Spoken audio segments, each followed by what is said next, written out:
One of the things that made my VCE journey so unique was that I picked up English language in year 12.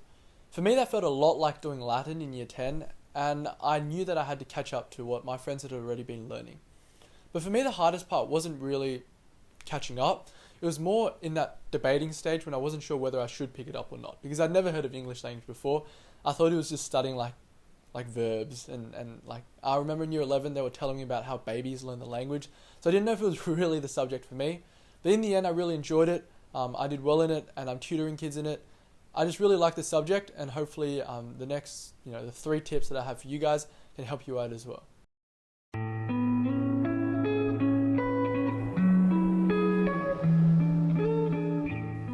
Hi everyone, my name's Darren, a first year medical student studying at Monash University here in Melbourne, Australia. Welcome to part 3 of the 3 tips series, and today we'll be talking about English language. English language is a subject that not many schools do, but I think it's a very rewarding subject, and it's really cool to dissect and see how language works to reflect people's identities, reflect the context that people are speaking in, and how it reflects formality or the purposes of the speaker. So the 3 tips, there are actually 3 sections, you probably know already if you're watching this video. So there's short answer, analytical commentary, and the essay. So each of my tips will be directed in that order to each of those 3 sections. So the first tip for short answer is to be extremely specific in your answer. The second tip, which is for analytical commentaries, is to find a structure that works for you. And the third tip, which is for essays, is to spend a lot of time finding examples. Enjoy.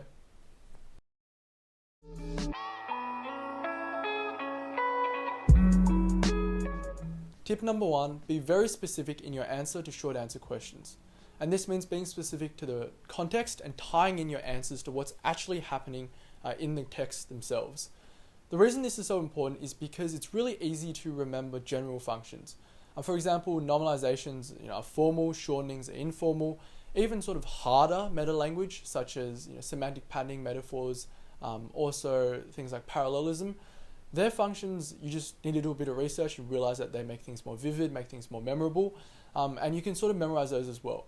But just writing that is not enough to convince the examiner that you're deserving of the marks. What you really have to do is tie it into the context. So, in this specific scenario, or what's the point of making more vivid? Is it describing, the cat when someone stepped on its tail? It gives greater imagery to that. So really mentioning what's happening in the text. So rather than saying, the cat, this metaphor of blah, blah, blah, makes it more vivid to the reader, you should say, this metaphor gives the reader a better imagery of the cat jumping up and makes it more entertaining for the reader to read. So things that often mention what's happening in the text. And this can also be expressed in other ways as well. So instead of saying the interlocutors, just say their names, or just like the letters that they are. I think that makes it really good to show that you are interacting with the text, which is what the examiners are really looking for here. Because anyone can get the meta language sheet, look down the meta language lines, memorize all the general functions, but not many people can tie it into the context and tie it into how it's specifically working in this part of the text, how it matters to the people saying it, how it matters to whether this is a speech, whether this is a radio show, and tying into those parts will help you make your short answer questions of a much higher quality so you can achieve those high marks for this section.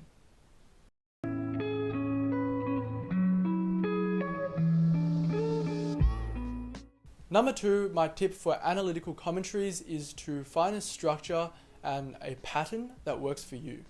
So I actually really enjoyed analytical commentaries because, unlike short answer, you get to pick what meta language you talk about, you get to analyze what you want rather than being forced into a corner by the question. So what I mean by finding your own structure is that typically there are 2 main structures for these types of writing. One is the subsystem approach, where you go lexicology, semantics, you go syntax, and you go coherence, cohesion. Or if it's a spoken text, maybe sort of turn-taking and commenting on the spontaneity of the text. The other approach is to go by that sort of register, social purpose, function approach. So first paragraph, body paragraph, register, second body paragraph, social function, social purpose and function, and the third body paragraph, coherence, cohesion, or anything to do with turn-taking or spontaneity. So those are the 2 main approaches. For me, I use the subsystem approach for my SAC because that's all my teacher really did. like what we focused on in class and what all the other kids were doing. And I scored top marks in the cohort for that SAC. But when I was preparing for the end of the year, I tried out the sort of register social purpose approach. I handed some in to my teacher and he really liked it. I found that it was easy to write. So in the end, I went with that approach and I scored very high marks. I got 14 out of 15 for my analytical commentary, which if you look at the scaling report for the exams, only like 3% of people get that. So that works well as well. So what's really important here is to try out these two styles and also be sort of careful and be conscious of what your teacher likes more, especially for the SACs. And just try out both styles. Only through trying them out will you know which one works best for you. And secondly, what I sort of mean by finding your own patterns is that you end up using the same techniques a lot. I think analytical commentary is quite repetitive once you write some. It's just the examples are different, but like the meta language you're using is the same. And that's also why I mean it's easier in a way, because you get to pick your own meta language. For example, for formal language, the classic ones I'd pick are agentless passives, nominalizations, sort of archaic words, and polysyllabic like lexemes.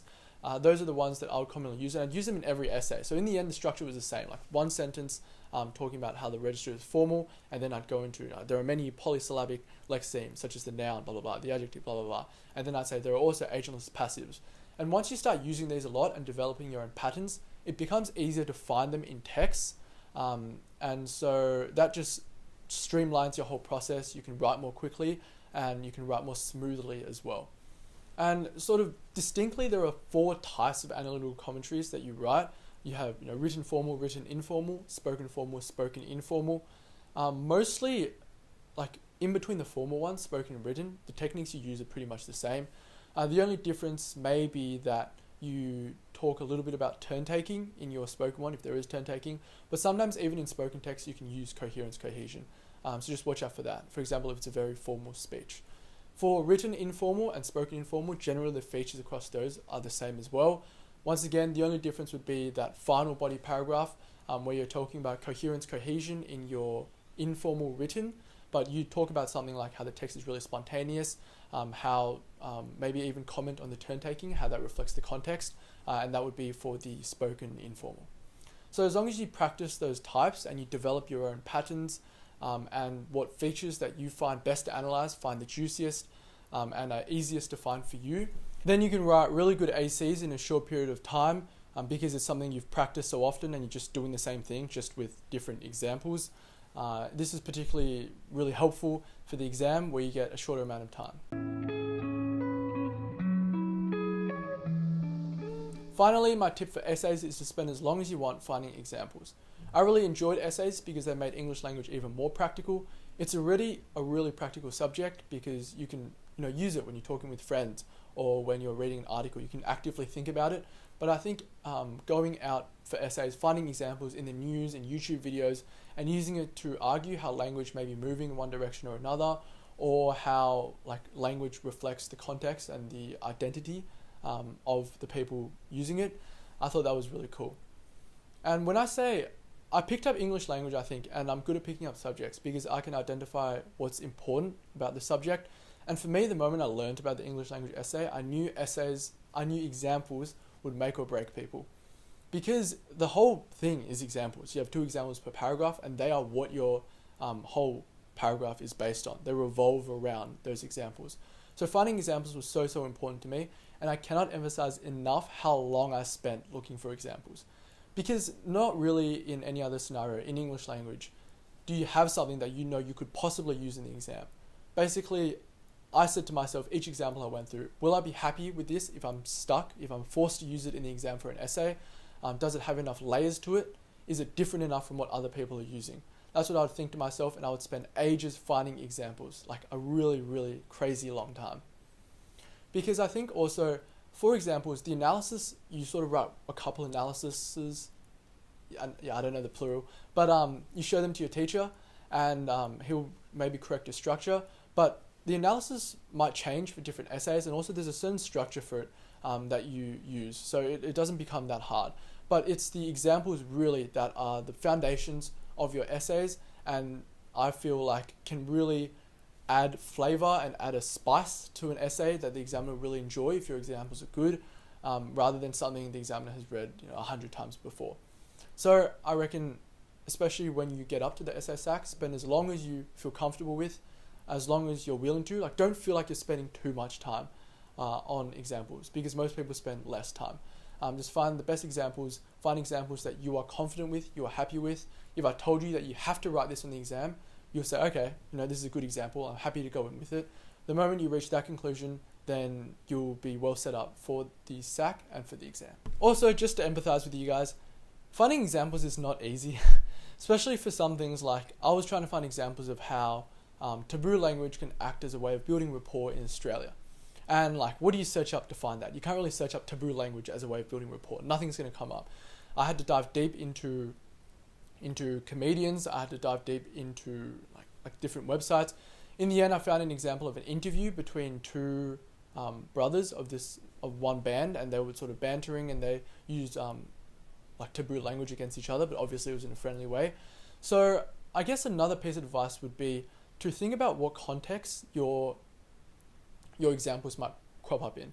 So I'm thinking about taboo language as a way of building rapport. That's likely to be between friends, likely to be between relatives. So I'd search up things like maybe two brothers interviewing each other, or maybe like a family reality TV show, anything like that. Think about the context of where your examples might appear in, search those up, and that might help narrow your search.